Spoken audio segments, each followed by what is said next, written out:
कि श्री नारद जी विचचार महिम शिव तीर्थान्यभीक्षण सा, अभीक्षण सा शब्द है, इसका मतलब बारंबार गए, जाने कितनी शिव यात्राएं की उन्होंने, कोई गणना नहीं है। और जब काशी में नारद जी पधारे तो काशी है, 3 लोक से न्यारी है काशी। त्रिशूल के ऊपर विराजमान है भगवान भूतभावन विश्वनाथ की नगरी काशी। काशीं प्राप्याथ समुनि सर्वो परिविराजितां शिव प्रियां शंभु सुख प्रदां शंभु स्वरूपिणी। कितनी बढ़िया बात लिखी है काशी के लिए। सर्वोपरि विराजमान। काशी में जब श्री देवर्षि नारद जी पहुंचे तो उन्हें बहुत आह्लाद हुआ, बहुत प्रसन्नता हुई।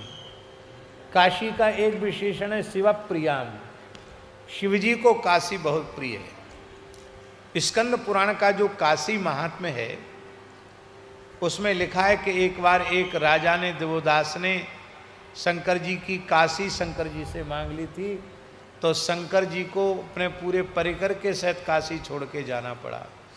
तो उस समय शंकर जी काशी के लिए रोते हैं, वियोग है शंकर जी को काशी का। एक एक करके भेजते हैं, भैया काशी में कैसी भी करके हम फिर से काशी में बसाओ हमको।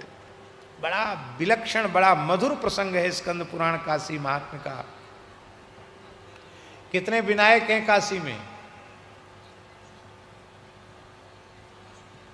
अरे अष्ट तो हैं, 64 विनायक हैं वहां, 64 विनायक हैं, 64 गणेश जी गए हैं वहां। और जो वहां जाता वहीं रम के रहे। चंडी गई वहीं रह गई, दुर्गा गई वहीं रह गई।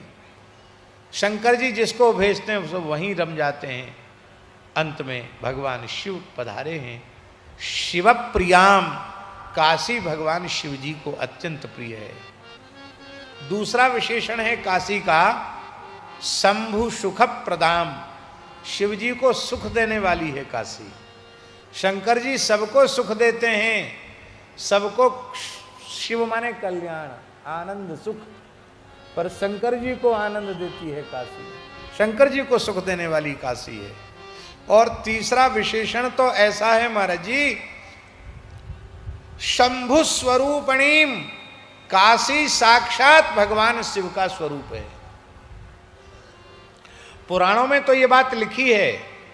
एक घटना हम आपको सुना रहे हैं।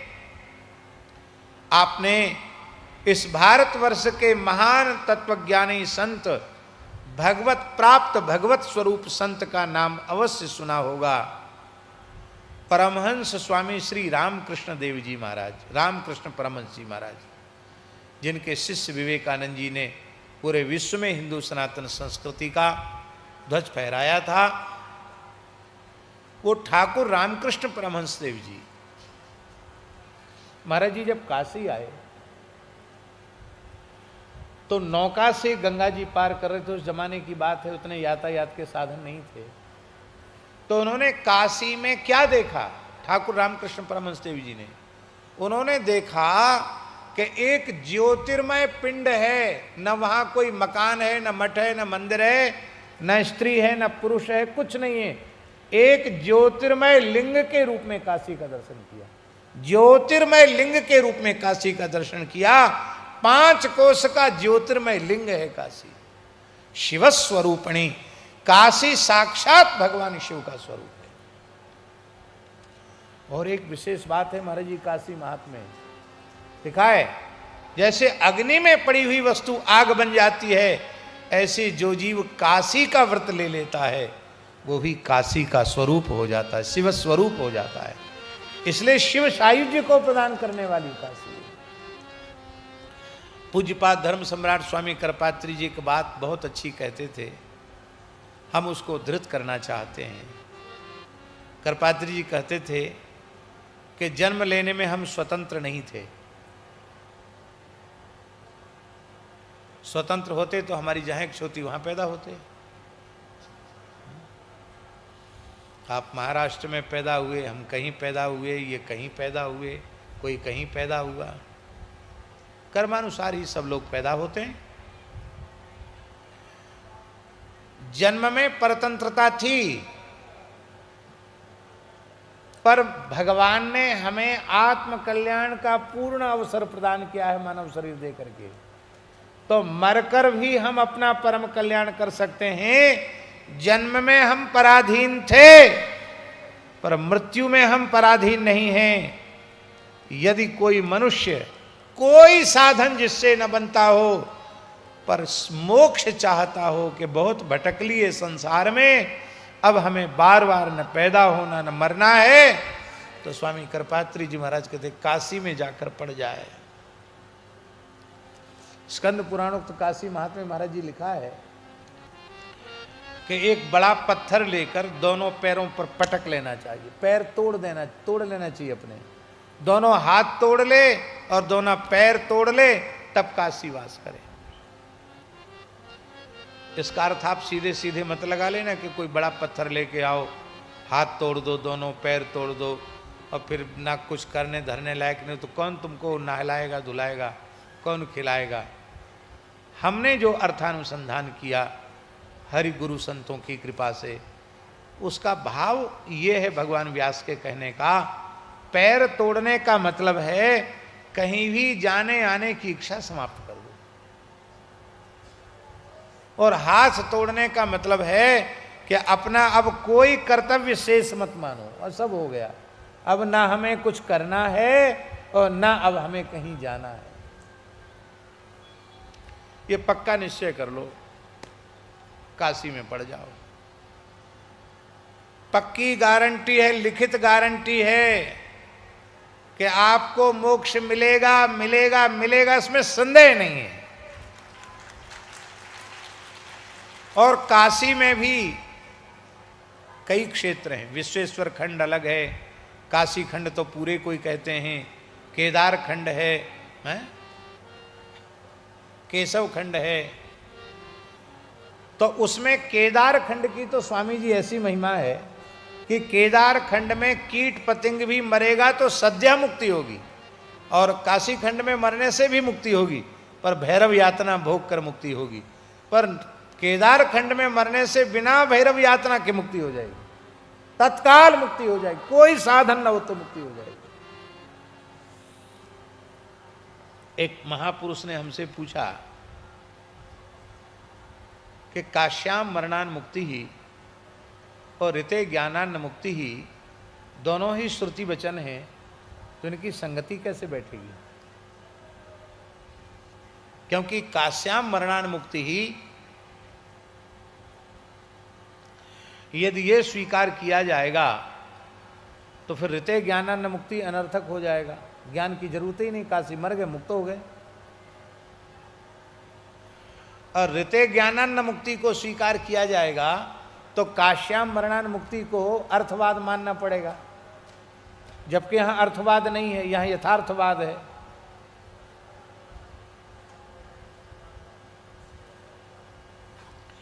एक काशी के ही अच्छे महापुरुष ने पूछा था हमसे, पूज्यपाद पंचगंगा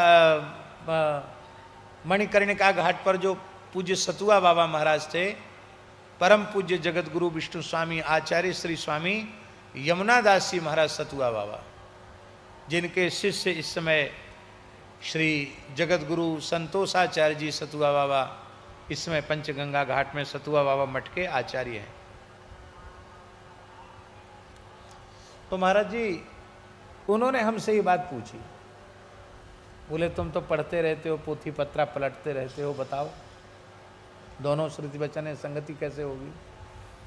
तो हमने पहले तो उनसे कहा कि महाराज जी मैं तो बालक हूँ, आपके सामने आप ही बताइए। बोले नहीं नहीं, हम तो आपसे पूछ रहे हैं। हमने कहा दोनों ठीक है, क्योंकि दोनों श्रुति वचन हैं तो दोनों ठीक हैं, इसलिए संगति कैसे होगी? हमने कहा संगति हो जाएगी। भगवान शंकर काशी में राम तारक का उपदेश करते हैं, तो भगवान शिव के जैसा उपदेष्टा उपदेश करेगा राम नाम का, तो तत्काल ज्ञानोत्पत्ति हो जाएगी और मोक्ष हो जाएगा, तो ऋते ज्ञानानंद मुक्ति सही हो जाएगा। पर काश्याम मरणान मुक्ति कैसे होगा? वो तो ज्ञान से मुक्ति हो रही है, माने ये सुविधा काशी में ही प्राप्त है, दूसरी जगह प्राप्त नहीं, इसलिए काश्याम मरणान मुक्ति। तो बोले हाँ बात तो ठीक है, पर मैं कहने को तो कह गया, पर मुझे लगा कि हमने सही बोला कि नहीं बोला।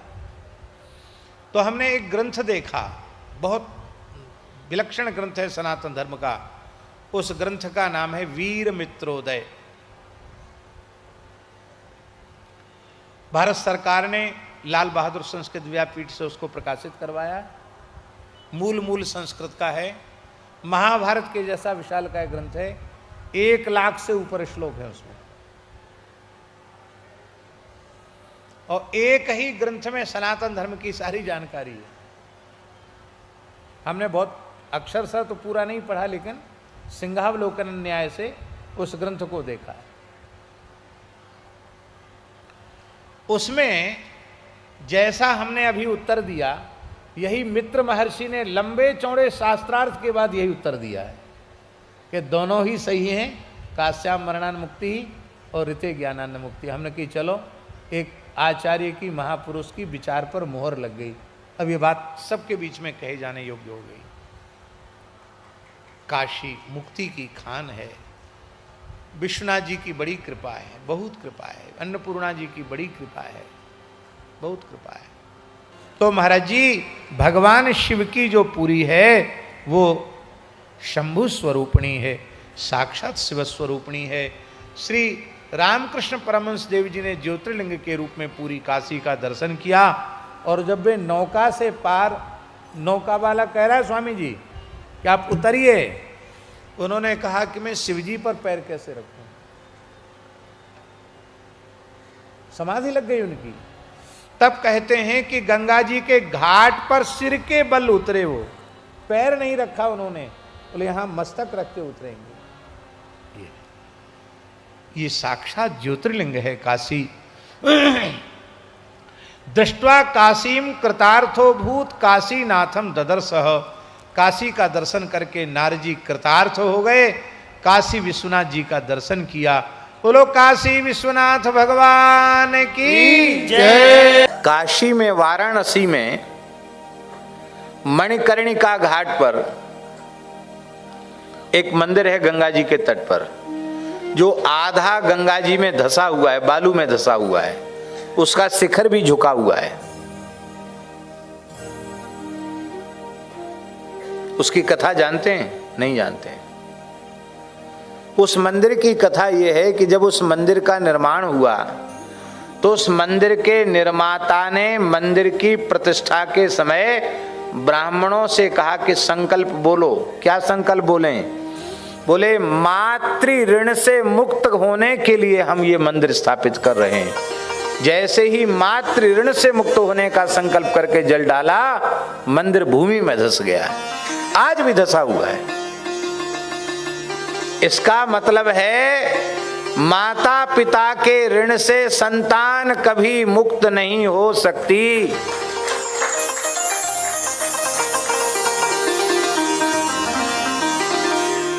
जीते जी अपने शरीर की चमड़ी उधेड़ करके उनके पैर की जूती बन जाए तो भी उनके उपकार से उर्ण नहीं हो सकती संतान। पुरुषार्थ चतुष्टय की सिद्धि, धर्म अर्थ काम मोक्ष, चारों पुरुषार्थों को देने वाला शरीर, भगवान की प्राप्ति का साधन शरीर, गौ ब्राह्मण संतों की सेवा का साधन, उपासना का साधन शरीर, वह शरीर पिता माता की कृपा से मिला है।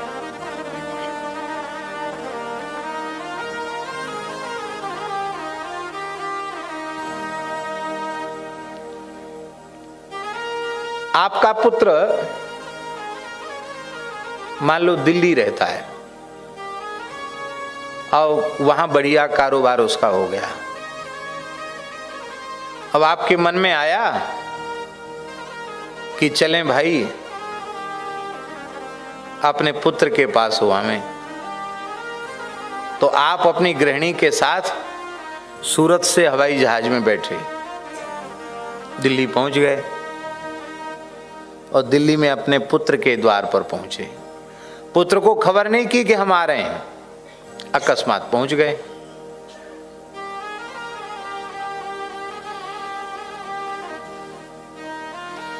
अब सत्पुत्र होगा तो उसके मन में कितनी प्रसन्नता होगी।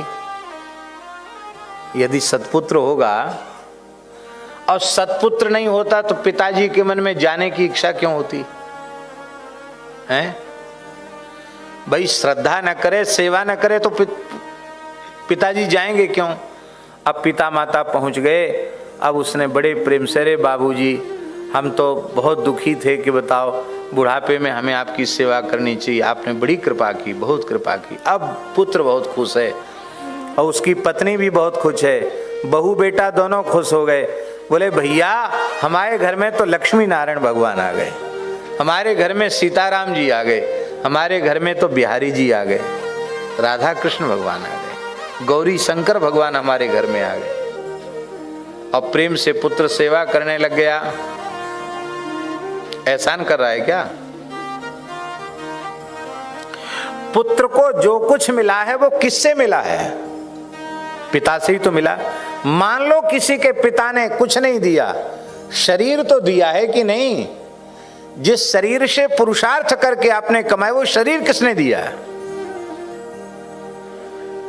इसलिए जैसे पिता माता अपने संतान के ऊपर कृपा करके आते हैं, दर्शन देने, सेवा प्रदान करने, सेवा का सौभाग्य प्रदान करने, ऐसे ही ये संत तो पिता माता के समान है। पुत्र को जो कुछ मिला है वो पिता से ही मिला है। ऐसे हम संतों को कुछ नहीं देते, संतों की कृपा से ही हमें मिला है। और संत हमारे घर में आ गए तो समझना हमारे माता पिता हमारे घर में आ गए। कबीर दास जी का एक पद है, संत हमारे मात पिता हैं, संत ही भाई बंधु, संत मिलावे राम से जी, संत मिलावे राम से जी, काटे जम के फंद, संतन को देखूं आव तो, मेरे मन में तो यही बड़ो चाव, संतन को देखूं आव तो।